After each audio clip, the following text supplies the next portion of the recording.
The Korean War, often referred to as the Forgotten War, was a significant event in world history that shaped the geopolitical landscape of the Cold War and continues to influence the Korean peninsula today. Raging from 1950 to 53, this conflict saw the clash of ideologies on a brutal battlefield, a stark manifestation of the tensions between democracy and communism. Despite being sandwiched between the monumental World War II and the controversial Vietnam War, the Korean War held its own unique significance. It was a war that not only divided a nation, but also drew in powers from across the globe, setting a precedent for international involvement in local conflicts. Yet the Korean War remains obscured in the shadows of history, often overlooked in favor of its more prominent counterparts. As we delve deeper, we'll understand why this war, despite its enormous impact, remains largely overlooked. On June 25, 1950, North Korean forces crossed the 38th parallel, the dividing line between the North and South, marking the beginning of the Korean War. So, what was the trigger behind this invasion? It's a tale of political ideology, division, and the quest for unification.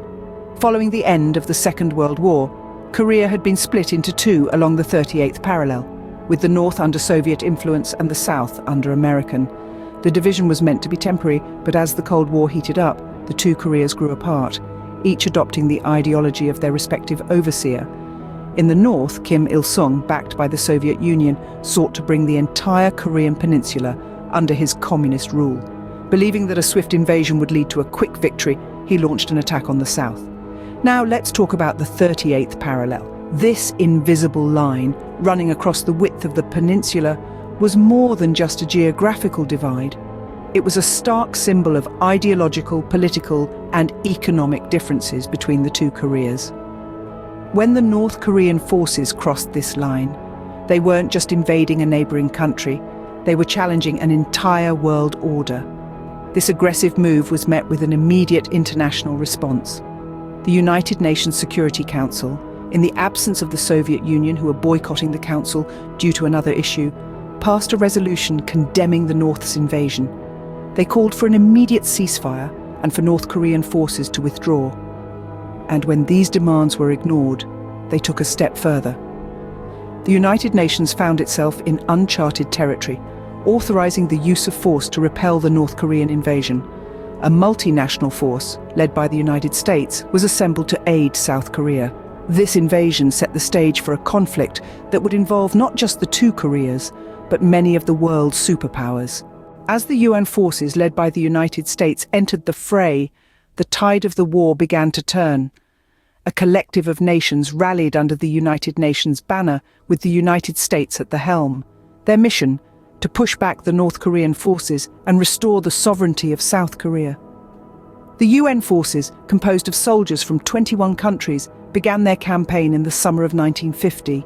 This was a multinational effort, a global response to the aggression of North Korea. Their initial goal was to halt the North Korean advance, a task that was no small feat considering the speed and ferocity of the North's initial invasion. In September of that year, the UN forces launched a daring amphibious assault at Incheon, a strategic port city on South Korea's west coast. This surprise attack, masterminded by General Douglas MacArthur, caught the North Korean forces off guard and marked a significant turning point in the war. The North's supply lines were cut off and their forces began to retreat. With this momentum, the UN forces pushed forward, recapturing the South Korean capital, Seoul, in late September. They didn't stop there, however. The UN forces continued their advance, pushing the North Korean forces back across the 38th parallel, the original border between the North and the South. By October, UN forces had taken control of Pyongyang, the capital of North Korea. It seemed for a moment that the war was nearing its end. But this was a false dawn. The war was far from over. The tide of battle would turn once again just as swiftly and unexpectedly as it had before. However, this was not the end, but merely the setting for a new phase of the war. The conflict was about to enter a new and brutal stage, one that would test the resolve of the UN forces and plunge the Korean peninsula into years of bloody stalemate. With the entry of Chinese forces in October 1950, the war transformed into a bloody stalemate. As the chill of winter descended upon the Korean peninsula, so too did thousands upon thousands of Chinese troops. They poured across the Yalu River, a massive human tide that threatened to sweep away the United Nations forces. This wasn't just a new enemy, it was a game changer, a seismic shift that would alter the course of the conflict dramatically. Suddenly, the war was no longer a simple matter of North versus South, but a complex international struggle involving the world's most powerful nations. The Chinese intervention turned the tide of the war, pushing back the UN forces and recapturing the North Korean capital, Pyongyang. The battle lines began to solidify, and the war's momentum ground to a halt. What had once been a fluid and rapid conflict now became a back-and-forth battle of attrition. The front lines ebbed and flowed like the tides, with neither side able to gain a decisive advantage. Each side dug in, building networks of trenches and bunkers, and the war became a grim struggle for inches, not miles.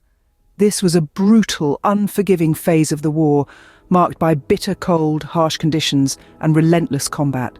The soldiers on both sides faced not only the enemy, but also the elements, battling freezing temperatures and treacherous terrain. They fought not just for territory, but for survival. And it wasn't just the soldiers who suffered.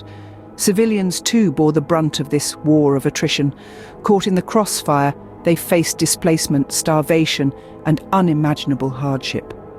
The war had become a relentless grind, a test of endurance, of willpower, of the human spirit itself. And as the months turned into years, one thing became painfully clear. This was not a war that could be won quickly or easily. It was a war without heroes or glory, a war of grim determination and stubborn resistance. The war had now become a grueling test of endurance, with no end in sight. On July 27, 1953, an armistice was signed, but the war technically never ended. The Korean War, a ferocious struggle that had raged for 3 years, halted abruptly. The armistice, rather than a formal peace treaty, was an agreement to cease hostilities, a pause in the fight, not a conclusive end. The armistice was signed by representatives from North Korea, China, and the United Nations Command, which included the United States and other countries. South Korea, however, never signed the document, reluctant to accept a partitioned homeland. In the wake of this armistice, a buffer zone was established along the 38th parallel, a line that had become all too familiar during the conflict. This strip of land, roughly 2.5 miles wide and 160 miles long, became known as the Demilitarized Zone, or DMZ.